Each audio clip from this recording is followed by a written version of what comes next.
नमस्कार दोस्तों, स्वागत है आप सभी का आपके अपने मैथमेटिक्स के चैनल आई मैथ यू पर। जैसा कि आपको पता है, हम बात कर रहे हैं हमारा जो एएलपी सीबीटी 2 एग्जाम है 19 और 20 मार्च 2025 को, उसको लेकर। और उसमें हम बात कर रहे हैं जो प्रीवियस ईयर क्वेश्चन पेपर है उसकी सीरीज के बारे में। और उसी सीरीज के अंतर्गत आज आपके सामने मैं बात कर रहा हूँ 22 जनवरी को जो पेपर हुआ था उसकी शिफ्ट फर्स्ट की। जैसा कि लिखा हुआ प्रश्न ऐसे ही आएंगे क्योंकि प्रश्न ऐसे ही आए हैं। ठीक है, जिस तरह के प्रश्न आए हैं उसी तरह के प्रश्न आने की उम्मीद रहती है हर एग्जाम में, इसीलिए प्रीवियस ईयर पेपर की जो सीरीज है वो करवाई जाती है। तो वही आपके सामने मैं लेकर आया हूं। देखिएगा, पहला प्रश्न क्या कह रहा है। 22 जनवरी 2019 शिफ्ट फर्स्ट है हमारा। ठीक है, और टारगेट हमारा जो है वो एएलपी सीबीटी 2 एग्जाम 2025 वाला है। बिल्कुल सही है। पहला प्रश्न, यदि 4x+5 अनुपात 3x+11 बराबर 13:17 हो तो 5x+4 अनुपात 4x-1 की वैल्यू क्या होगी। बहुत ही आसान है, जो आपको दे रखा है। ठीक है, जो दिया हुआ है वहां से वैल्यू निकाल लेते हैं हम पहले तो x की। तो इसको मैं ऐसे भी लिख सकता हूं, बिल्कुल लिख सकता हूं, 13 बट्टा कितना 17। बिल्कुल परफेक्ट है।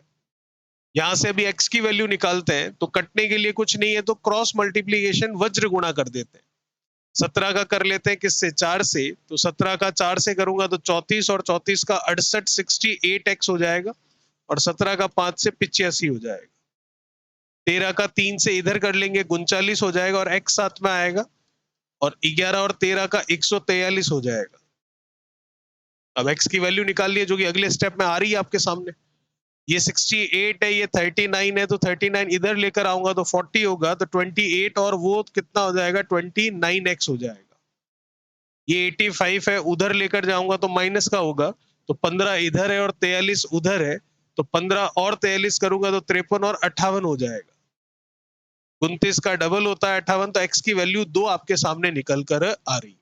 अब जो पूछा है उसमें x की वैल्यू रख दीजिए, आपका आंसर आ जाएगा। क्या पूछ रहा है हमको, देखिए।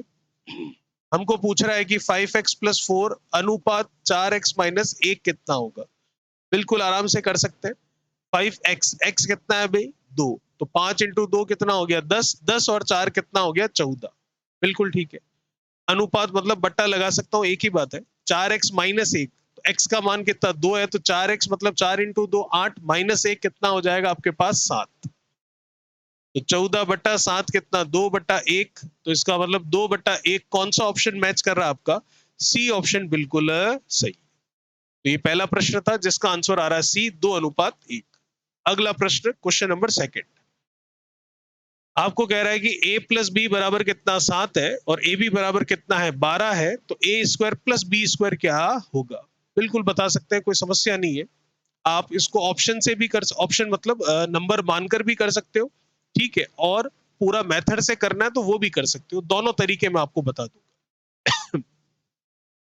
2 नंबर का टोटल 7 होना चाहिए, तो वो तो कई तरीके से हो सकता है। लेकिन दोनों नंबर का गुणा 12 होना चाहिए, तो वो केवल और केवल 2 तरीके से हो सकता है। कैसे कि योग 7 हो और गुणा 12 हो, तो इसका मतलब इसको मैं ले सकता हूं जैसे कि यहाँ पर अगर 0 और 7 लूं तो योग कितना होता है 7 होता है। बिल्कुल सही है, लेकिन 0 और 7 का गुणा 7 नहीं 0 होता है, लेकिन हमें क्या चाहिए 12 चाहिए, 7 भी नहीं चाहिए। तो इसका क्या लूंगा, 3 और 4 ले लूं, जो कि जोड़ने पर 7 होता है, और 3 और 4 का गुणा करने पर 12 होता है। तो एक तरह से मेरे पास नंबर आ चुके हैं, ए और बी जो है वो 3 और 4, तो उनका स्क्वायर करके जोड़ने को कह रहा है। तो 3 का स्क्वायर करूंगा तो 9 होगा, प्लस बी स्क्वायर 4 का स्क्वायर करूंगा तो 16 होगा, 9 और 16 को जोड़ूंगा तो कितना होगा 25 होगा। तो ऑप्शन कौन सा मैच कर रहा है आपका, पहला ऑप्शन बिल्कुल सही है। ठीक है, ये तो हो गया नंबर मानकर करने से। ये तो छोटे नंबर थे इसलिए मान लिया और आसानी से कर लिया। लेकिन नंबर बड़े होते तो फिर टेक्निकली अगर हम देखें, फॉर्मूले के आधार पर हम देखें तो कैसे करते, तो बीज गणित अलजेब्रा का हम फॉर्मूला लगाते। ये एक मेथड हो गया। अब दूसरा मेथड मैं आपको बताने जा रहा हूं। तो बीज गणित का एक सूत्र होता है, a प्लस बी का होल स्क्वायर बराबर a square plus b square plus 2ab। बिल्कुल सही है। तो a प्लस बी मुझे दे रखा है कितना 7, उसका स्क्वायर कर लेंगे। ए स्क्वायर प्लस बी स्क्वायर तो हमको पूछा है, बिल्कुल ठीक है। और प्लस में क्या बोल रहा है आपको, प्लस में आपको कह रहा है 2ab, और ab कितना है 12, तो 12 इंटू 2 कितना हो जाएगा 24। ये कितना है 24, ये कितना है 49। ए स्क्वायर प्लस बी स्क्वायर निकालना है, तो ये जो 24 है इधर आकर क्या हो जाएगा माइनस का, तो इसका मतलब 49 में से 24 लेस करूंगा तो 9 में से 4 गया 5, 4 में से 2 गया 2, कितना आ रहा है 25। तो ऑप्शन वही पहला आ रहा है, आएगा बिल्कुल, क्योंकि तरीका अलग है लेकिन आंसर तो जो सही है वो आएगा, और सही आंसर कितना है 25। तो आप अगर मानकर करें संख्याएं तो आपकी मर्जी, और पूरा मेथड लगाकर करें तो आपकी मर्जी। चलिए, ये था क्वेश्चन नंबर हमारा दूसरा। तीसरा प्रश्न क्या कह रहा है देखिए, यदि एक चौकोन का क्षेत्रफल, चौकोन मतलब इंग्लिश में साफ लिखा हुआ है स्क्वायर की बात कर रहा है, वर्ग की बात कर रहा है। यदि एक चौकोन का क्षेत्रफल 32 सेंटीमीटर स्क्वायर है तो उसके विकर्ण की लंबाई क्या होगी बताइए। बिल्कुल बता सकते हैं। तो हमें पता है किसी भी वर्ग का क्षेत्रफल क्या होता है, भुजा का स्क्वायर होता है, और भुजा का स्क्वायर आपको दे रखा है कितना 32, तो आप वो भुजा निकाल सकते हो 32 का वर्गमूल करके। तो 32 का तो वर्गमूल होगा नहीं, 32 के टुकड़े कर लेते हैं, 32 को लिख लेता हूं 16 इंटू 2, तो 16 का 4 हो जाएगा, और 2 का कुछ नहीं होगा तो √2 यूं का यूं रह जाएगा। तो भुजा आ गई मेरे पास कितनी 4√2, बिल्कुल सही। अब आपको क्या पूछ रहा है, आपको विकर्ण की लंबाई पूछ रहा है। तो हमें पता है किसी भी वर्ग के लिए, चौकोन के लिए, स्क्वायर के लिए विकर्ण क्या होता है, भुजा इंटू √2 होता है। तो भुजा कितनी है आपके पास 4√2 इंटू √2, ठीक है। ये √2 कहां से आया, ये तो फॉर्मूले वाला √2 है। तो √2 का √2 से गुणा 2 होगा, तो 4 इंटू 2 करूंगा तो मेरे पास आंसर कितना आएगा 8 आएगा। और 8 में देख सकता हूं कौन सा ऑप्शन मैच खा रहा है आपका, सेकंड ऑप्शन बिल्कुल सही है। चलिए भाई, अगला प्रश्न आपको क्या बोल रहा है, sum of all the internal angles of quadrilateral is, चतुर्भुज के सभी आंतरिक कोणों का योग कितना होगा ये आपको पूछा जा रहा है। तो चतुर्भुज हो, त्रिभुज हो, पंचभुज हो, षष्ठभुज हो, ट्रायंगल हो, क्वाड्रिलेटरल हो, पेंटागन हो, हेक्सागन हो, कोई सा भी बहुभुज हो, उसके लिए अंतः कोणों का योगफल होता है n-2 180 डिग्री, जहां पर n होता है भुजाओं की संख्या। चतुर्भुज में भुजाएं कितनी होगी भाई 4, तो 4-2 और कितना 180 डिग्री, तो 4-2 कितना 2, और उसका 180 से गुणा करूं तो आंसर आएगा कितना 360 डिग्री, जो कि ऑप्शन मैच कर रहा है आपका पहला ऑप्शन बिल्कुल सही है। ठीक है, चलिए, एक पूर्ण वर्ग संख्या में इकाई के स्थान पर कभी भी इन चारों में से कौन सा अंक नहीं हो सकता। बहुत ही बढ़िया सवाल है। देखिएगा, अगर 1 का वर्ग करता हूं या फिर 9 का वर्ग करता हूं तो इकाई के स्थान पर 1 आता है। 9 का वर्ग 81 होता है तो इकाई के स्थान पर 1 आता है, बिल्कुल सही है। अगर 2 का वर्ग करता हूं या फिर 4 का वर्ग करता हूं तो इकाई के स्थान पर कितना आता है, सॉरी 4 नहीं, 8 का वर्ग करता हूं तो इकाई के स्थान पर कितना आता है 4 आता है, क्योंकि 8 का 64 तो 4 आएगा। वैसे ही 3 का वर्ग करता हूं या फिर 7 का वर्ग करता हूं तो इकाई के स्थान पर कितना आता है 9, क्योंकि 7 का गुण 50 होगा तो 9 आएगा। वैसे ही 4 का करता हूं तो 16, और 6 का करता हूं तो 36, तो इकाई के स्थान पर कितना आता है 6, और 5 का करता हूं तो कितना 25, तो इसका मतलब कितना आता है 5, और अगर 0 है लास्ट में और उसका करता हूं तो इकाई के स्थान पर कितना आता है 0। अंक हमें पता है 0 से लेकर कहां तक होते हैं, 9 तक होते हैं। तो अभी तक कौन कौन से अंक आ सकते हैं वो सब के सब आपके सामने लिखे हुए हैं। तो हमें ये पूछ रहा है कौन सा कभी भी नहीं आ सकता। 9 आ सकता है, 1 आ सकता है, 6 आ सकता है, लेकिन 3 कभी भी किसी भी संख्या का वर्ग करने पर इकाई के स्थान पर नहीं आ सकता। और कौन सा नहीं आ सकता है, 2 आ सकता है क्या, नहीं। 3 आ सकता है क्या, नहीं। 7 आ सकता है क्या, नहीं। 8 आ सकता है क्या, नहीं। 2, 3, 7, 8 ये चारों कभी भी नहीं आ सकते, लेकिन ऑप्शन में 3 है तो वही हमारा आंसर सही है। चलिए भाई, अगला प्रश्न क्या कह रहा है देखिए, दो धावक है ए और बी, क्रमशः 15 किलोमीटर प्रति घंटा और 16 किलोमीटर प्रति घंटा की गति से समान दूरी तय करते हैं। जितनी दूरी ए तय करता है उतनी ही दूरी बी तय करता है। स्पीड दोनों की अलग अलग है, तो टाइम भी अलग अलग होगा। जब स्पीड अलग अलग है और डिस्टेंस सेम है तो टाइम अलग होगा ही होगा। जैसा कि कह रहा है यदि ए को बी से 16 मिनट अधिक लगते हैं तो दूरी कितने किलोमीटर है ये आपको बतानी है। तो जितनी दूरी ए दौड़ता है उतनी दूरी कौन दौड़ता है, बी दौड़ता है। तो इसका मतलब दोनों के लिए दूरियां एक समान है। तो हमें पता है जब दूरी एक समान होगी तो ये जो चाल है जो कि दूरी बटा समय होती है, तो वो चाल जो है समय के व्युत्क्रमानुपाती होगी अगर दूरी एक समान होगी। तो जैसा कि प्रश्न में दूरी एक समान है, तो इसका मतलब ए और कौन है भाई, बी।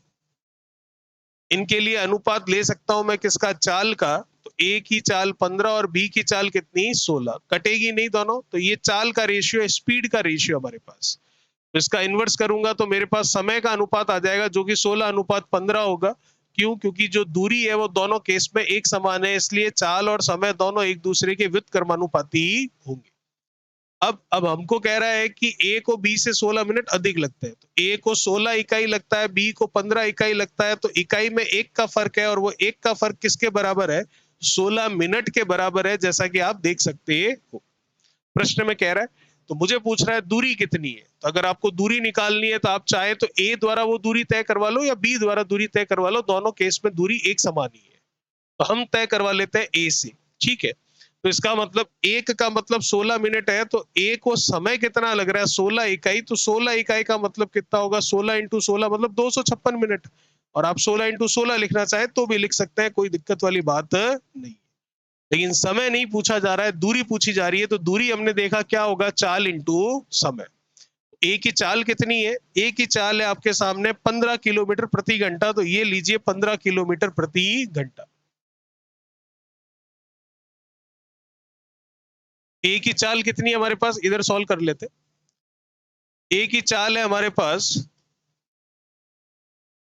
15 किलोमीटर प्रति घंटा और समय कितना ले रहा है, ए समय ले रहा है 16 इंटू 16 मिनट। ये लीजिए 16 इंटू 16, सही है। अब जैसा कि आप देख सकते हैं हमें किस में पूछा, किलोमीटर में पूछा है। तो ये तो 15 किलोमीटर प्रति घंटा है, कोई दिक्कत नहीं है। ये 16 मिनट है, ठीक है। तो 16 मिनट को घंटे में बदलना है तो किसका भाग दे दूंगा, 60 का। अब इसको सॉल्व कर लेते हैं। 15 से 60 जाएगा कितनी बार, 4 बार। 4 से 16 जाएगा 4 बार। 16 का 4 से गुणा होगा कितना, 64। मतलब सी ऑप्शन आपका बिल्कुल सही होगा, ठीक है भाई। चलिए अगले प्रश्न की बात करते हैं। क्या कह रहा है क्वेश्चन नंबर 7वां, देखिए। ए और बी 30 दिनों में एक कार्य पूरा कर सकते हैं, ठीक है।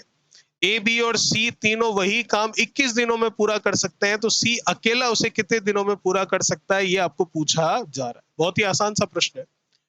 ए और बी दोनों मिलकर कितने समय में कर सकते हैं भाई, 30 दिनों में। बिल्कुल ठीक। ए, बी और सी जो है वो मिलकर कितने दिनों में कर सकते हैं भाई, 21 दिनों में। बिल्कुल ठीक है। तो आपको ये पूछ रहा है सी अकेला कितने दिनों में करेगा। तो पहले तो 30 और 21 का एलसीएम ले लेते हैं। तो 30 में आपको पता है कितना होगा, 6 इंटू 5 होगा, ठीक है। और अगर इधर मैं बात करूं तो इधर कितना होगा आपके, इधर होगा 7 इंटू 3 या फिर 10 इंटू 3 होगा, ये समझ लेता हूं। और इधर 7 इंटू 3 होगा तो 7 तो आएगा, 3 भी आएगा। और इधर वाला 10 अभी तक नहीं आया है, तो 7 इंटू 3 इंटू 10 मतलब 210 बिल्कुल सही होगा इसका एलसीएम। ये गया कितनी बार, 10 बार। ये गया कितनी बार, 7 बार। काम कितना है टोटल, 210 काम है जो कि दिखाई दे रहा है हमको, जो कि उनके एलसीएम से निकल कर आया है। अब आपको पूछ क्या रहा है, आपको ये पूछ रहा है कि वो काम पूरा सी अकेले से करवाना है। तो सी अकेले से करवाना है तो सी अकेले की कार्य क्षमता चाहिए। तो तीनों की मिलाकर कार्य क्षमता कितनी है भाई, तीनों की मिलाकर कार्य क्षमता है आपके 10। अब मुझे तीनों की जरूरत ही नहीं है, मुझे सी की जरूरत है। तो ए बी की क्षमता जो कि 7 है वो माइनस कर देता हूं। तो 10 में से 7 जाएगा, 3 आएगा जो कि सी की कार्य क्षमता होगी। तो ये आया आपके पास कितना, 3। और ये 3 जो है इस 210 को कैंसिल कर देगा कितनी बार, 70 बार। तो सी अकेला उसमें कितना समय लेगा, 70 दिन का समय लेगा। और 70 दिन मतलब आपका चौथा ऑप्शन बिल्कुल सही है। चलिए 8वां प्रश्न देखिए क्या कह रहा है। 5 सदस्यों के एक परिवार की औसत आयु कितनी है, 20 साल है। कुल निकाल सकते हैं जो कि 100 साल आएगा। जहां सबसे कम उम्र का सदस्य जो कि 25 साल का है, सॉरी 5 साल का है, सबसे कम उम्र के सदस्य के जन्म से ठीक पहले परिवार की औसत आयु कितने साल थी, ये हमें बताना है। बहुत ही बढ़िया प्रश्न है। देखिए 5 सदस्यों के एक परिवार की औसत आयु कितनी है, 20 है। तो 5 का औसत 20 है तो टोटल कितना होगा, 100 वर्ष होगा, जो कि वर्तमान की बात कर रहा है। कह रहा है जो सबसे छोटी उम्र का है जो कि 5 साल का है, उसके जन्म से ठीक पहले, तो इसका मतलब उसका जन्म जब हुआ तो ये जो 5 लोग हैं इन सब को 5-5 साल कम कर दिया जाए तो उसके जन्म से ठीक पहले की बात हो जाएगी। तो हर एक की आयु 5-5 कम करोगे और 5 लोग अभी है तो 25 कम करोगे तो 100 में से 25 कम कर लेते हैं तो आ जाएगा 75 वर्ष, जो कि उन सभी की कुल आयु है कब, उस 5 साल के बच्चे के जन्म से ठीक पहले। तो बस इसी समय का हमें औसत बताना है। तो औसत क्या होता है, राशियों का योग बटा राशियों की संख्या। तो राशियों का योग कितना है 75 और राशियों की संख्या कितनी आएगी, राशियों की संख्या आएगी जितने मेंबर हैं। तो अभी 5 मेंबर है लेकिन बच्चे के जन्म से ठीक पहले कितने मेंबर थे, 4 थे। तो भाग किसका दे दूंगा मैं, 4 का दे दूंगा। तो ये लीजिए इसमें 4 का भाग दे देते हैं। 4 का भाग दूंगा कितनी बार जाएगा भाई, 4 का भाग जाएगा सबसे पहले एक बार, फिर 35 होगा तो 4 का भाग जाएगा कितनी बार, 8 बार। ठीक है, तो 18 पॉइंट करके कुछ आएगा जो कि 2 जगह है, 3 जगह है, चलिए कोई बात नहीं। तो 8 बार गया तो कितना 32, तो 3 हुआ तो 30, तो 4 से फिर ये चला जाएगा आपके कितना, एक सेकंड, 4 से गया 1, 35 हुआ, 32 हुआ, ठीक है, 3 30 हुआ, ठीक है। अब ये चला जाएगा कितनी बार, 7 बार 28 और फिर 2 बचेगा 20, तो 5 बार चला जाएगा तो 18.75, मतलब सी ऑप्शन आपका बिल्कुल सही आ जाएगा। ठीक है भाई, चलिए अगला प्रश्न जो कि 9 नंबर सवाल है, जो कि बहुत ही आसान सा प्रश्न है। देखिए, अमित की जेब खर्च में से 150 रुपए जूतों पर और 75 रुपए घड़ी पर खर्च होते हैं। ठीक है, कुल खर्च की गई रकम उसके कुल जेब खर्च का 3/4 था। तो अमित को जेब खर्च के रूप में कितनी राशि मिली थी, ये पूछा जा रहा है। बिल्कुल बता सकते हैं। देखो भाई, 150 रुपए तो उसने किस पे खर्च कर दिए, जूतों पर, और आगे के 75 रुपए किस पर खर्च कर दिए, घड़ी पर। तो उसने खर्चा कितना कर दिया, टोटल अगर देखा जाए तो 50 इधर 25 उधर, 225 रुपए उसने खर्च कर दिए हैं। बिल्कुल सही बात है, कोई दिक्कत वाली बात नहीं। अब प्रश्न क्या बोल रहा है आगे देखिएगा, आपको ये कह रहा है कुल खर्च की गई रकम उसके कुल जेब खर्च का 3/4 है। 3/4 3/4 किसका, उसके कुल जेब खर्च का। इसका मतलब कुल जेब खर्च कितना है उसका, 4, और अभी तक उसने खर्चा कितना कर दिया इसका, 3/4, तो 4 का 3/4 कितना होगा, 3 होगा। तो ये अभी तक वो खर्च कर चुका है। बिल्कुल ठीक बात है, कोई समस्या नहीं है। और वैसे खर्च कितना कर चुका है, 225 रुपए खर्च कर चुका है। तो 3 का मतलब कितना है, 225 है, तो 1 का मतलब कितना होगा, 225 बटा में कितना, 3। पर क्या 1 का मतलब पूछ रहा है आपको, नहीं, आपको पूछ रहा है कुल जेब खर्च कितना है। तो इसका मतलब कुल खर्च कितना है, 4, तो गुणा किससे कर दूंगा मैं, 4 से। हो गया, 3 का भाग दे देते हैं, कितनी बार गया, 7 बार। फिर 1 होगा, 15 होगा तो कितनी बार जाएगा, 5 बार। और 75 का मैं 4 से गुणा करूंगा तो 150 का डबल कितना होगा, 300। तो इसका मतलब उसको जेब खर्च के रूप में कितने मिलते हैं, 300 रुपए। जो कि ऑप्शन में कौन सा कह सकता हूं आपको, पहला ऑप्शन मेरा बिल्कुल सही है। ठीक है, चलिए अगला प्रश्न क्या कह रहा है, देखिएगा, find the mean of the mode and the median of the given data. दिए गए डेटा के बहुलक और माध्यिका का माध्य निकालना है ना, बहुत ही बढ़िया सवाल है, तीनों चीजें एक साथ आ गई। तो पहले तो बहुलक निकालो, फिर माध्यिका निकालो, फिर बहुलक और माध्यिका का मान आ जाएगा, मतलब 2 आंकड़े आ जाएंगे। तो उन दोनों का माध्य निकालना है, तो योग करके बट्टा 2 कर देंगे तो माध्य आ जाएगा। 2 क्यों कर देंगे, क्योंकि 2 जनों का ही माध्य निकालना है, और 2 कौन है, आपके बहुलक और माध्यिका। जैसा कि आपको पता है कि बहुलक जो होता है, बहुलक वो आंकड़ा होता है जो सबसे अधिक बार आता है। तो सबसे अधिक बार इसमें कौन आ रहा है, 5 आ रहा है 2 बार, और 7 आ रहा है 3 बार। तो बहुलक हो गया कितना, 7, क्योंकि 7 की बारंबारता सबसे अधिक है। बिल्कुल ठीक है, बहुलक तो आ गया। अब माध्य का मीडियन कैसे निकालते हैं, माध्य का निकालने के लिए जितने भी आंकड़े आपको दिए हुए होते हैं उनको आरोही क्रम में, असेंडिंग ऑर्डर में, बढ़ते हुए क्रम में लिखते हैं। तो पहले इनको बढ़ते हुए क्रम में लिखते हैं। 3 आएगा पहले, बिल्कुल सही है। फिर आपके क्या आ जाएगा, 6 आ जाएगा, बिल्कुल सही है। फिर आपके 7, 6 से पहले 5 आएगा, 3 आएगा, फिर 5 आएगा, फिर आपका 6 आएगा। ठीक है, फिर 7 आ जाएगा जो कि 3 बार आ रहा है, फिर आपका 8 आ जाएगा, और फिर आपका 15 और 18 आ जाएगा।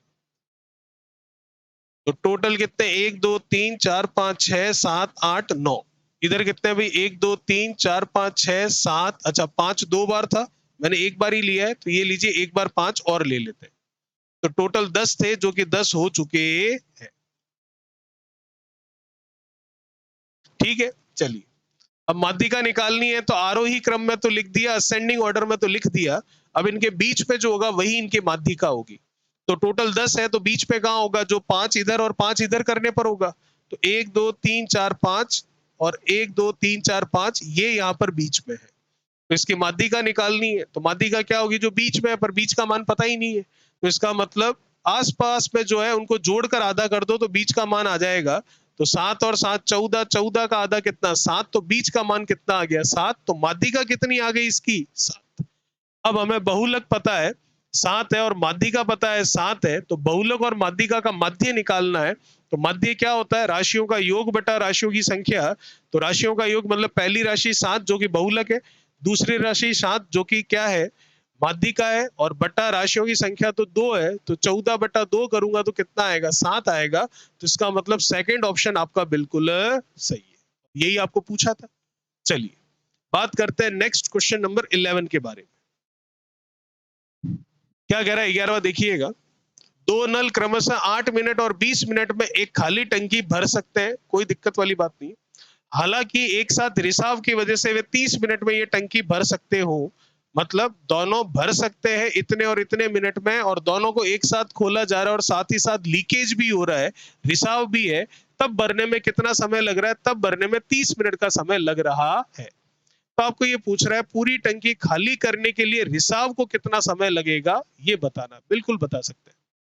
नल ए है और नल बी है, और नल ए बी और जो लीकेज वाला है, जो रिसाव है वो भी ओपन है, तो तीनों एक साथ ओपन। तो ये 8 मिनट लेगा, ये 20 मिनट लेगा, और दोनों चालू है, उसके साथ लीक भी हो रही है वो टंकी, तो आपको समय लगेगा 30 मिनट का। दिखती सी बात है, ज्यादा ही समय लगेगा। अब इनका लेते हैं एलसीएम। तो 20 और 30 का एलसीएम तो मैं कह सकता हूं 60 आ जाएगा।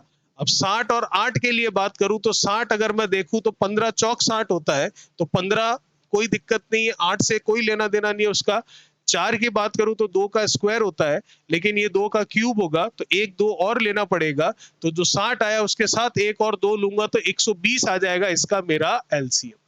बिल्कुल ठीक है, ये 15 बार चला जाएगा, 15 अट्ठे 120 होता है। ये 6 बार चला जाएगा, बिल्कुल ठीक है, और ये 4 बार चला जाएगा। तो मैं देख सकता हूं टोटल क्या है काम, 120 काम है। करना कौन चाह रहा है, करना केवल और केवल जो लीकेज है केवल खाली करवाने का काम करना है। तो इसका मतलब तीनों की मिलाकर क्षमता कितनी है, 4 है। लेकिन मुझे तीनों में से इन दोनों की आवश्यकता ही नहीं है, तो इन दोनों की माइनस कर दूंगा। तो 15 और 6 दोनों माइनस कर दूंगा, तो दोनों को जोड़कर माइनस कर देता हूं। तो 120 बटा 15 और 6 कितना हो गया आपके पास 21। 21 में से कम कर देता हूं, आपके पास कितना 15 और 6 21, 21 में से 4 कम कर देते हैं, एक इधर कम होगा 3 इधर कम होगा, तो 17 आ जाएगा, जो कि माइनस में आएगा, और माइनस में आना भी चाहिए क्योंकि लीकेज के थ्रू अब ये काम किया जा रहा है, टंकी खाली की जा रही है इसलिए। तो इसका मतलब लीकेज के थ्रू अगर काम किया जा रहा है तो ऋणात्मक आना ही चाहिए। तो ऋणात्मक आ गया आपके पास 120 बटा 17 मिनट आएगा, और ऑप्शन में भी है 120 बटा 17, और वही आंसर हमारा बिल्कुल सही है। ऑप्शन में आपको माइनस नहीं मिलेगा क्योंकि माइनस का साइन सिर्फ ये बता रहा है कि टंकी खाली हो रही है। ठीक है, चलिए 12वां प्रश्न क्या कह रहा है, दो संख्याओं का मसप 9 है और लसप 252 है, तो संख्याओं का योग क्या होगा। बिल्कुल बता सकते हैं। हमें पता है दो संख्याओं का गुणनफल उन संख्याओं के लसप और मसप के गुणनफल के क्या होता है, बराबर होता है। बिल्कुल सही बात है। दो संख्याएं पता नहीं है लेकिन मसप पता है, तो मैं कह सकता हूं संख्याएं क्या हो गई 9x और 9 क्या y, क्योंकि 9 तो लसप है ना, सॉरी मसप है, तो अधिकतम उभयनिष्ठ है वो तो लिख दिया। और x और y यहाँ पर कुछ भी उभयनिष्ठ नहीं रख रहे हैं, दोनों सअभाज्य को प्राइम नंबर्स है जिनका मसप 1 होगा, क्योंकि मसप 9 आ चुका है दोनों के लिए। बराबर एलसीएम कितना है, एलसीएम है आपका 252। एचसीएफ कितना है, वही 9 है, तो 9 से मैं 9 कैंसिल कर सकता हूं, फिर इस 9 से इस 252 को कैंसिल कर सकता हूं। तो 9 30 27 होता है, लेकिन 2 बार जाएगा 18। ठीक है, फिर 5 और 2 7 72 होगा, जो कि 8 बार चला जाएगा। तो x और y का गुणा मेरे पास कितना आ गया 28 आ गया। और x और y वो है जो आपस में को प्राइम में सअभाज्य है, जिनके बीच में अब कुछ भी उभयनिष्ठ नहीं आना है, क्योंकि जो अधिकतम उभयनिष्ठ आना था वो 9 आ चुका है प्रश्न के अनुसार। चलिए तो x और y सोचिए ऐसे दो नंबर जिनका गुणा करने पर 28 आए लेकिन उनके बीच में उभयनिष्ठ कुछ भी ना हो। ठीक है, तो क्या सोच सकते हैं भाई? अगर हम यहाँ पर बात करें तो कितना हो जाएगा? 7 चौक 28, एक तो बिल्कुल ठीक है। और एक क्या सोच सकते हो? 1 इंटू 28, लेकिन 1 इंटू 28 तो बहुत बड़ा नंबर हो जाएगा। प्रश्न देख लीजिए आप, ऑप्शन बहुत छोटे छोटे दिख रहे हैं। तो 7 चौक 28 वाला मामला बिल्कुल सही है। तो दोनों संख्याओं का योग पूछ रहा है, तो इसका मतलब संख्याएं 9x और 9y थी, तो x और y का मान आ गया, तो 9 से गुणा करवा दूंगा तो संख्याएं आ जाएगी। तो 4 का 9 से गुणा कर देता हूं तो 9 चौक 36 हो गया, बिल्कुल सही है। 7 का 9 से गुणा कर देता हूं तो 63 हो गया, बिल्कुल सही है। तो 36 और 63 हमारे पास संख्याएं आ चुकी है, संख्याओं का योग पूछा है, तो 36 और 63 को जोड़ देता हूं तो आंसर साफ साफ दिख रहा है, 99 आपके सामने आ जाएगा, जो कि ऑप्शन कौन सा आपका? सी ऑप्शन बिल्कुल सही है। तो ये था हमारा प्रश्न नंबर 12वां। बात करते हैं अगला प्रश्न जो है आपका 13 नंबर, उसके बारे में। बढ़िया प्रश्न था ये, बहुत ही अच्छा सवाल था। चलिए, क्या कह रहा है? ट्रेन का सवाल है, मतलब समय चाल दूरी का सवाल है, टाइम डिस्टेंस स्पीड का क्वेश्चन है। एक ट्रेन में 3s मतलब 3 सेकंड में 45, एक ट्रेन 3 सेकंड में 45 मिनट की यात्रा करती है, बिल्कुल सही है। तो इसकी चाल किलोमीटर प्रति घंटे में कितनी होगी, ये पूछा जा रहा है, बिल्कुल बता सकते हैं। स्पीड क्या होती है भाई? स्पीड होती है आपका डिस्टेंस अपॉन टाइम। तो डिस्टेंस कितनी है? 45 मीटर में, टाइम कितना है? 3 सेकंड में है। मीटर पर सेकंड को किलोमीटर पर आवर में बदलना है, तो किससे गुणा कर दूंगा? 18/5 से, बिल्कुल ठीक है। 3 से गया कितना? 6, 5 से गया कितना? 9, 9 का 6 से कितना? 54, 54 हमारे सामने है, और जो कि चौथा ऑप्शन है और बिल्कुल सही जवाब होगा। अगला प्रश्न 14वां सवाल क्या कह रहा है, देखिए। नल ए जो है 10 घंटे में एक खाली स्विमिंग पूल को भर सकता है, बिल्कुल सही है। नल बी जो है इसे 15 घंटे में भर सकता है, ये भी ठीक है। दोनों नलों को एक साथ खोला जाए तो खाली पूल जो है वो भरने में कितना समय लगेगा? बिल्कुल बेसिक सा सवाल है। ए करता है काम कितने समय में? 10 घंटे में। बी करता है काम वही कितने में? 15 घंटे में, और दोनों ही भरने का काम करते हैं, तो एलसीएम आ गया कितना? 30, 30/15 2, 30/10 कितना? 3। तो टोटल कितना है काम? 30। करवाना किससे? दोनों से। तो क्षमता किसकी आएगी? दोनों की। तो 3 और 2 कितना आ जाएगा? 5। कितना लगेगा? 6। तो 6 घंटे, मतलब सेकंड ऑप्शन आपका बिल्कुल सही होगा। तो ये है आपका क्वेश्चन नंबर कौन सा? 14वां। बात करते हैं नेक्स्ट क्वेश्चन नंबर 15 के बारे में। क्या कह रहा है 15वां? देखिए, त्रिभुज का सवाल है। 15 नंबर सवाल आपको कह रहा है, दो समान त्रिकोण, त्रिकोण मतलब त्रिभुज, जिनके नाम दिए हुए एक्स वाई जेड और एल एम एन, की क्षेत्रफल क्रमशः 49 और 9 सेंटीमीटर स्क्वायर है, तो एल एम 9 है, तो एक्स एम जो है उसकी लंबाई क्या होगी?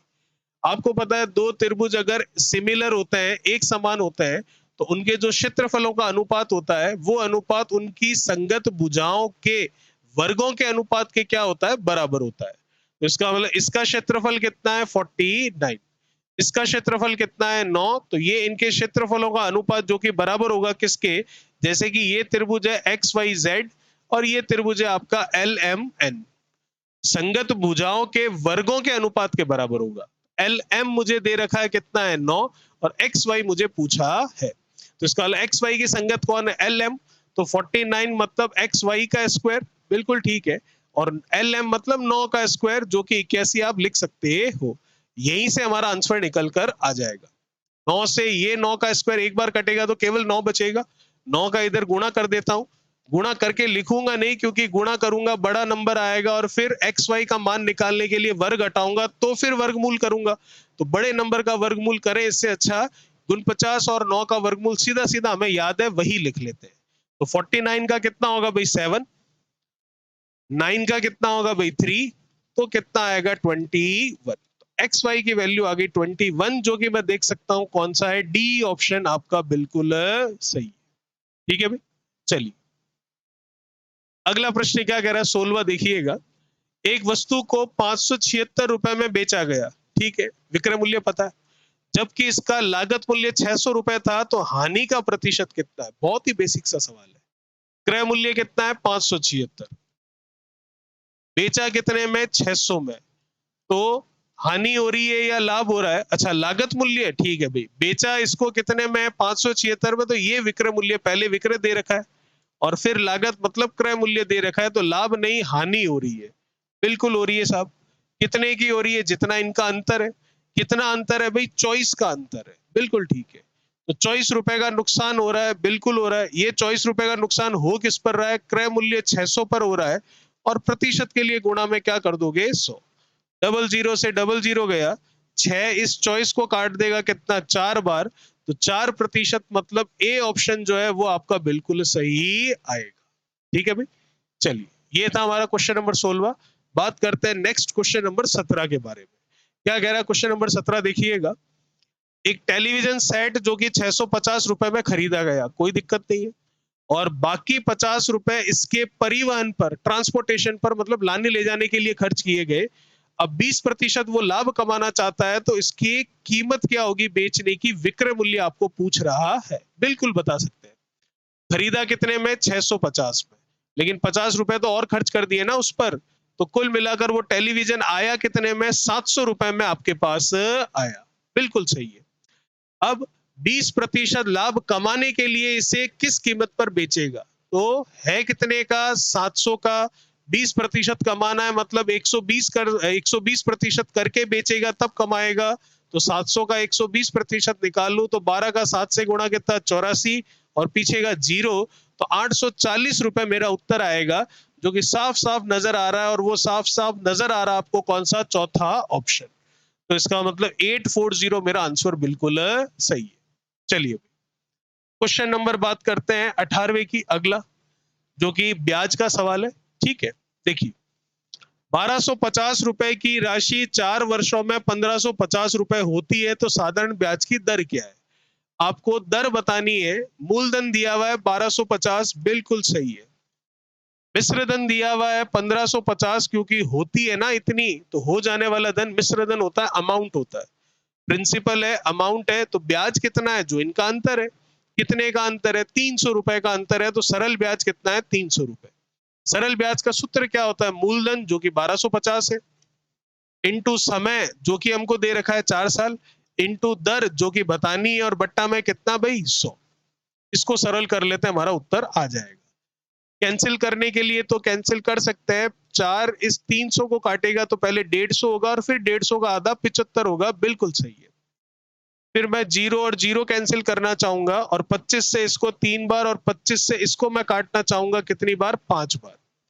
5 से फिर इस 10 को 2 बार काटना चाहूंगा, और 2 और 3 का गुणा करवाऊंगा, तो जो दर पूछी है वो निकल कर आ जाएगी कितनी? 6% ब्याज की दर, जो कि मैं देख सकता हूं ऑप्शन कौन सा मैच कर रहा है आपका? सेकंड ऑप्शन बिल्कुल सही है। चलिए भाई, अगला प्रश्न, क्वेश्चन नंबर 19वां, क्या कह रहा है? देखिए, पाइप ए जो है एक टंकी को 12 घंटे में भर सकता है, कोई दिक्कत नहीं है। पाइप बी इसे x घंटे में खाली कर सकता है।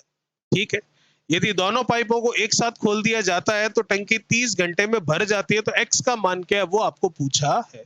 बिल्कुल बता सकते हैं, कोई समस्या नहीं है। देखिएगा, पाइप ए 12 घंटे में भर सकता है, तो ये ए है जो कि 12 घंटे में भर सकता है, और बी जो है वो x घंटे में खाली कर सकता है, तो ये भरेगा तो प्लस, और ये खाली करेगा तो माइनस होगी इसकी क्षमता, एफिशिएंसी। अब दोनों को एक साथ खोल रखा है, तो इसका मतलब ए तो प्लस में चलेगा, बी माइनस में चलेगा, बिल्कुल ठीक है। और दोनों एक साथ खोले गए हैं, तो उस समय क्या हो रहा है? टंकी 30 घंटे में भर जाती है। ठीक है भाई, तो ये आ गया 30। एक्स को तो भूल जाइए, 12 और 30 का एलसीएम ले लीजिए, जो कि मेरे हिसाब से आ जाएगा कितना? 60। 60/30 2 होगा, और 60/12 5 होगा। तो ये 5 और ये 2 कार्य क्षमताएं, एफिशिएंसी है किन की? जो नीचे नाम लिखे हुए उनकी। ए की 5 है और दोनों की मिलाकर 2 है, लेकिन काम तो केवल किससे करवाना है? बी से करवाना है, जो कि एक्स समय लेता है। तो बी की क्षमता कितनी है? जो कि खाली करने वाला पाइप है, तो क्षमता ऋणात्मक होगी इसकी, ध्यान रखना। तो दोनों की 2 है और इस अकेले की 5 है, तो दिखती सी बात है जो दूसरा बी है उसकी कितनी होगी? 3, और वो भी क्या होगी? माइनस की। तभी तो ये 5 है और ये कितना है? 2। काम कितना है भैया? 60। किससे करवाना है? बी से, तो क्षमता कितनी आएगी? 3, वो भी किसकी? माइनस की। तो आंसर आएगा कितना? माइनस का 20। माइनस ऑप्शन में नहीं दिखेगा, क्योंकि माइनस तो सिर्फ और सिर्फ ये बताता है कि टंकी क्या होती है? खाली होती है।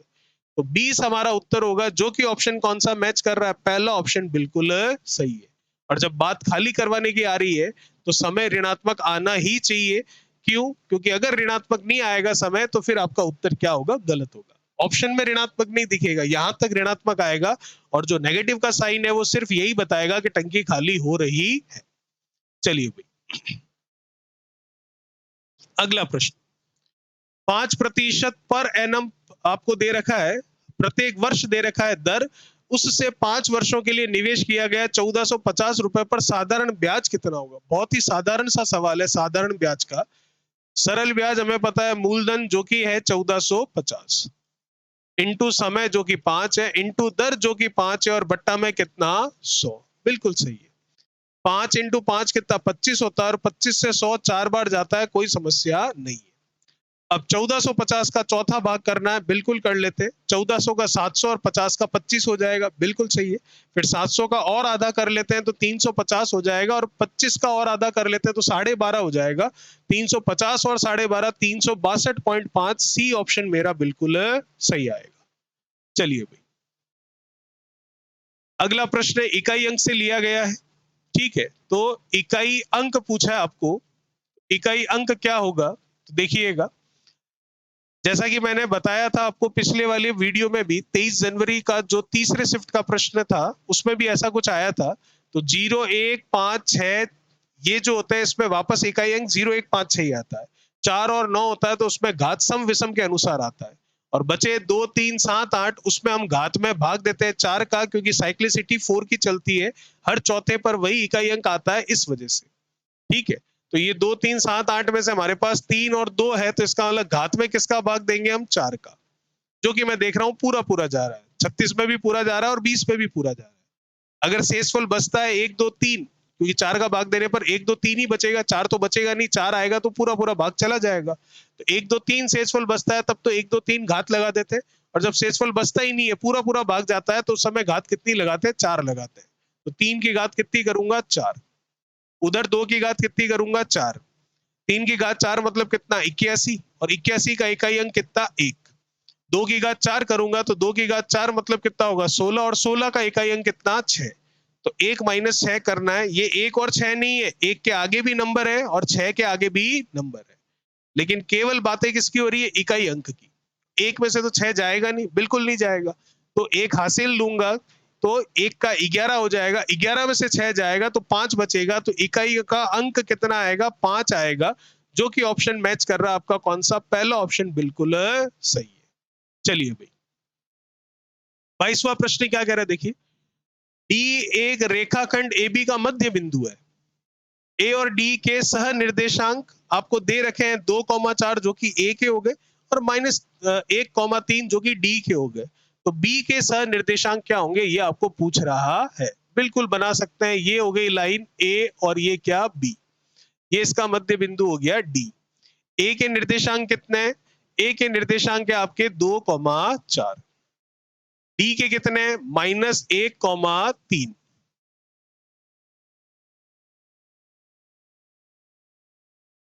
बी के निर्देशांक वही तो निकालने हैं, तो वो क्या है, x, y। बिल्कुल ठीक है। तो बी के निर्देशांक जो है x और y, उनको ज्ञात करके बताना है। बिल्कुल बता सकते हैं। कैसे, ये इनका मिड पॉइंट है, तो मिड पॉइंट कैसे निकलता है, x और x जोड़कर बटा 2 करने पर, और y जोड़कर बटा 2 करने पर। तो इसका ये जो -1 आया, ये आया 2 + x बटा 2 से, तो यहां से आपका x निकलेगा, जो कि निकल रहा है, ये माइनस का 2 हो जाएगा उधर जाकर, ये 2 उधर जाएगा तो माइनस का हो जाएगा, तो -2, और ये -2 -4 आ जाएगा। x का मान आया कितना, -4। वैसे दूसरा मान ना निकालू तो भी चलेगा, क्योंकि मैं देख पा रहा हूं कि -4 से शुरू होने वाला एक ही ऑप्शन है, तो 2 ना निकालू तो भी आ सकता है मेरा आंसर पूरा का पूरा। लेकिन अभी निकाल लेते हैं, क्योंकि अभी हमारे पास समय है, एग्जाम में समय नहीं होता, इसलिए दूसरा निकालने में समय व्यर्थ ना करें। तो y का मान कैसे आएगा, ये 3 क्या है, y वाले का मिड पॉइंट है, तो मिड पॉइंट कैसे निकलता है, y1 + y2 बटा में 2, और बराबर किसके है, ये 3 के। तो 2 का 3 से गुणा 6 होगा, फिर 4 उधर जाएगा, तो 6 में से 4 जाएगा तो कितना आ जाएगा, 2, जो कि मैं देख सकता हूं सेकंड ऑप्शन पहले ही हम टिक कर चुके हैं। ठीक है, ये था हमारा क्वेश्चन नंबर 22वां। बात करते हैं क्वेश्चन नंबर 23वें की।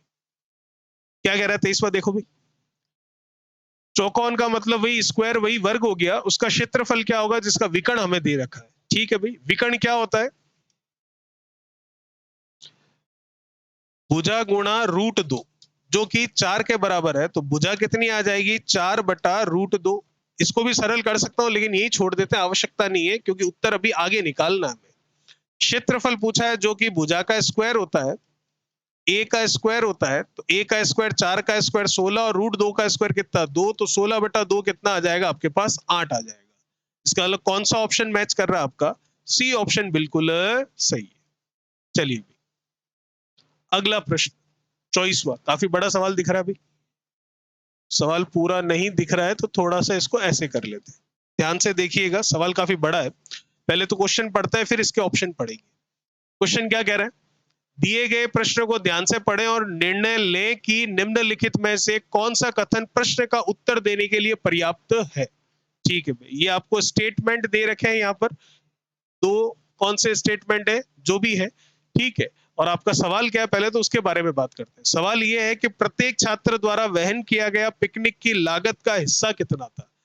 हर एक स्टूडेंट पिकनिक के लिए कितना खर्चा करता है वो आपको बताना है। तो उसके लिए आपको इधर स्टेटमेंट कथन दे रखे हैं। तो कौन से कथन से आपका उत्तर आ जाएगा, आपको सिर्फ ये आइडेंटिफाई करना है, ये पहचान करनी है। क्या कथन है भाई? पहला हमारा, पिकनिक की कुल लागत थी 12,500। बिल्कुल सही है। और पिकनिक जाने के लिए छात्रों की संख्या कितनी थी? 15। ये भी बिल्कुल सही है। तो क्या अब मैं ये बता सकता हूं क्या, केवल इसको पढ़कर जो पूछा गया है, और पूछा ये गया है कि हर एक विद्यार्थी पिकनिक की लागत कितनी लगाता है, कितना खर्च करता है? बिल्कुल पहले वाले स्टेटमेंट से मैं ये बता सकता हूं, क्योंकि 12,500 में 15 का भाग दे दूंगा तो हर एक विद्यार्थी ने कितना खर्चा किया ये मुझे पता चल जाएगा। बिल्कुल सही है। दूसरा स्टेटमेंट भी पढ़ते हैं, पहले से तो उत्तर आ जाएगा, ये कंफर्म है। दूसरा क्या बोल रहा है? यदि 3 छात्र कम जाते तो प्रति छात्र पिकनिक की लागत 120 रुपए बढ़ जाती। इससे तो कुछ पता नहीं चल रहा है कि हर एक विद्यार्थी कितना खर्चा करेगा। तो अब आपके ऑप्शन है, पहला ऑप्शन। दूसरा, अकेला पर्याप्त है। बिल्कुल भी पर्याप्त नहीं है दूसरा कथन। तो आगे पढ़ने की जरूरत ही नहीं, क्या लिखा हुआ ऑप्शन में। दूसरा ऑप्शन पढ़ते हैं। ना तो एक पर्याप्त है, न ही दो पर्याप्त है। नहीं, एक तो पर्याप्त है अभी तक। तीसरा पढ़ता है, या तो एक है या दो है। एक या नहीं, एक तो है ही है, लेकिन दो तो है ही नहीं है। तो लास्ट ऑप्शन क्या है? अकेला एक ही पर्याप्त है, जबकि अकेला दो पर्याप्त नहीं है। तो चौथा ऑप्शन जो है वो हमारा बिल्कुल सही होगा। ठीक है भाई, चलिए ये था क्वेश्चन नंबर 24। बात करते हैं क्वेश्चन नंबर 25 के बारे में। बहुत ही साधारण सा सवाल है। 150 के मतलब का मतलब गुणा होता है, जो कि इंग्लिश में ऑफ लिखा हुआ है वैसे भी। ठीक है, 120% हटेगा तो नीचे 100 लगेगा। के मतलब का मतलब वही, ऑफ मतलब वही, गुणा 15% हटेगा तो नीचे 100 लगेगा। कर लीजिए भैया काट छाट जो भी है। डबल जीरो से तो डबल जीरो चला गया, बिल्कुल चला गया। 5 से चला गया कितनी बार? 5 से ये चला जाएगा 20 बार, और 5 से ये चला जाएगा 3 बार। फिर ये 4 से चला जाएगा 3 बार, और ये 4 से चला जाएगा 5 बार, और 5 से ये चला जाएगा 3 बार। तो 3 × 3 × 3 कितना हो जाएगा आपके? 3 × 3 9, 9 × 3 कितना? 27। तो 27 मतलब सी ऑप्शन आपका बिल्कुल सही होगा। ठीक है भाई, चलिए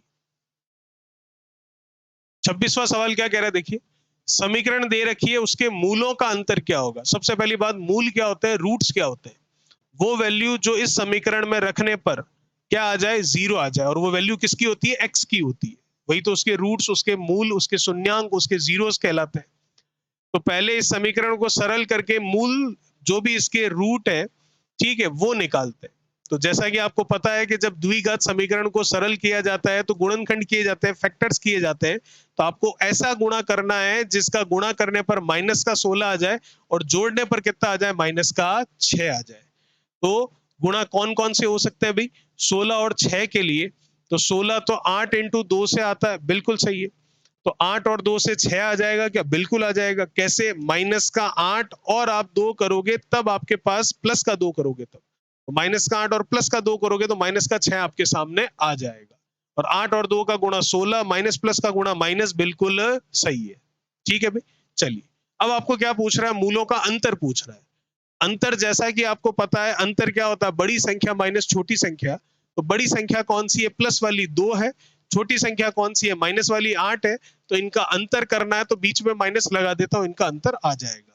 माइनस माइनस प्लस, और 2 और 8 कितना होगा, 10। तो हमारा उत्तर कितना होगा, 10। ठीक है, तो 10 होगा। तो 10 के लिए मैं बात करूं तो कौन सा ऑप्शन मैच कर जाएगा आपका, डी ऑप्शन बिल्कुल सही होगा। और अगर आप इनके चिन्ह चेंज करके काम में लेते हैं तो भी आप कर सकते हैं, क्योंकि 8 फिर प्लस का होगा और 2 किसका होगा, माइनस का। तो 8 और -2 का अंतर करूंगा तो भी 10 ही आएगा आपके सामने। ठीक है भी, चलिए अगला प्रश्न 27वां क्या कह रहा है, देखिएगा। सबसे छोटी संख्या जो 56,799 में से 99 को 345 से विभाजित बनाने के लिए उसमें जोड़ी जाए, वो कौन सी होगी, वो होगी x। ये कह रहा है, तो उस x का जो मान निकलेगा उसका अंकों में योग क्या होगा, ये आपको पूछा जा रहा है। देखो भाई, नंबर है हमारे पास कितना, 56,799। इसको मैं विभाजित करवाना चाह रहा हूं किससे, 345 से। तो विभाजित अभी तो नहीं हो रहा है, क्यों, क्योंकि कुछ ना कुछ शेषफल बचेगा। तो शेषफल में मैं क्या जोड़ूं कि ये विभाजित हो जाए, और जो जोड़ूं वो नंबर नहीं बताना है, उस संख्या के अंकों का योग बताना है। अभी करते हैं इसको। 345 है, तो एक बार कर लूंगा सबसे पहले तो बिल्कुल सही है, ये 345 ही काम आ जाएगा। 7 में से 5 2, 6 में से 4 2, 5 में से 3 करूंगा तो 2 और ऊपर वाला 8 आ जाएगा, बिल्कुल सही है। अब 345 है और 2228 है, तो 7 बार करता हूं तो 300 इंटू 7 2100 हो जाता है। तो ज्यादा हो जाएगा क्योंकि अभी 45 का 7 गुणा करना बाकी है। 6 बार कर लेते हैं, ज्यादा सही रहेगा।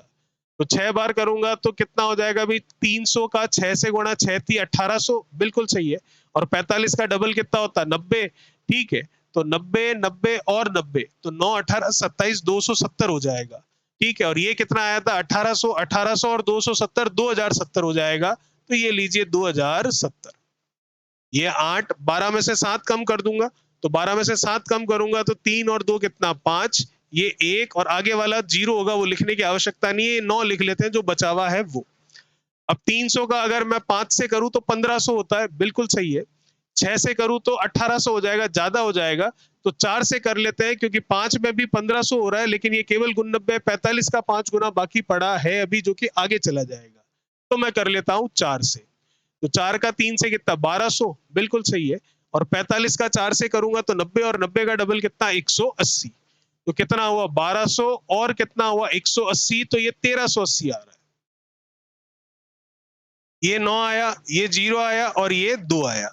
अब 209 में 345 का भाग जाता है क्या, नहीं जाता है।